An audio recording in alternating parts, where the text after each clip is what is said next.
فرشته تو زندگی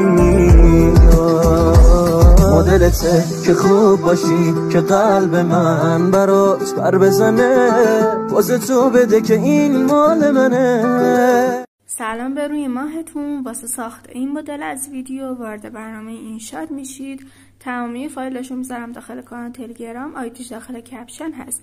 کپشن رو حتما بخونید. وارد اینشات که شدید، این ویدیویی که براتون ادیت زدم و وارد میکنید.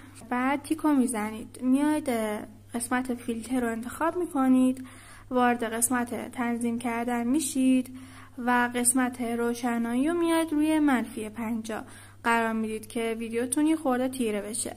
بعد میاید از قسمت PIP این فایل نویز رو وارد میکنید، تمام صفحش میکنید. بعد از قسمت تلفیق روی حالت اسکرین قرارش میدید.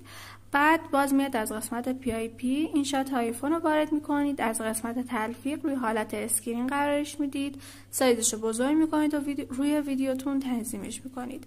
بعد میایید از قسمت PIP این آیمووی رو وارد میکنید، از قسمت تلفیق روی حالت اسکرین قرارش میدید، سایزش رو بزرگ میکنید و تنظیمش میکنید روی ویدیوتون. وارد قسمت PIP میشید، روی شات آیفونی که وارد کردید ضربه میزنید، قسمت جلد رو میزنید و صدای این شات آیفون رو میبندید.